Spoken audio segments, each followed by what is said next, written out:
ఆదికాండము 12వ అధ్యాయము 1-4.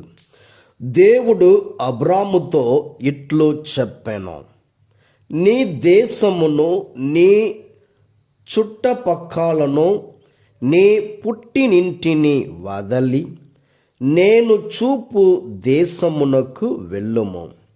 నేను నిన్ను ఒక మహాజాతిగా తీర్చిదిద్దెదను.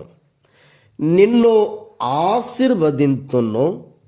నీ పేరు మహా గొప్పదగును. నీవు అందరికీ ఒక దీవెనగా ఉందువు.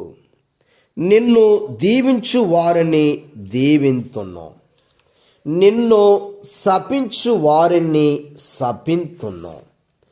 నీయందు సకల జాతి జనులు ఆశీర్వదింపబడుదురు. దేవుడు చెప్పిన రీతిగానే అబ్రాము బయలుదేరెను. మత్తయి 17:1.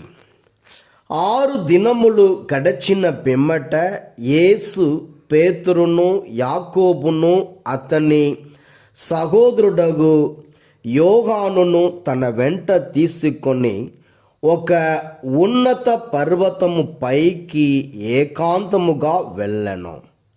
అచ్చట వారి ఎదుట యేసు రూపాంతరము చెందెను.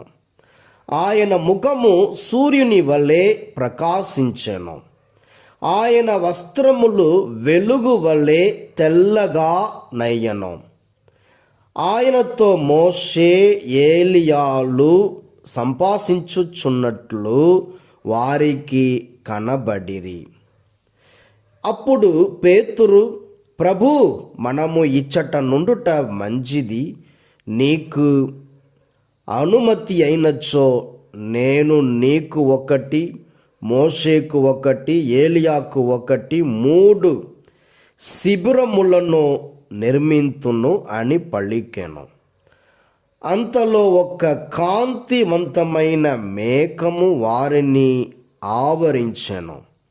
అప్పుడు అదిగో, ఆ మేఘము నుండి, ఈయన నా కుమారుడు, నాకు ప్రియమైన వాడు, ఈయనను గూర్చి నేను ఆనందభరితుడనైతిని, ఈయనను ఆలకింపుడు అను వాణి వినిపించెను. ఇది వినిన శిష్యులు మిక్కిలి భయభ్రాంతులై బోరగిల పడిరి. అప్పుడు యేసు వారి కడకు వచ్చి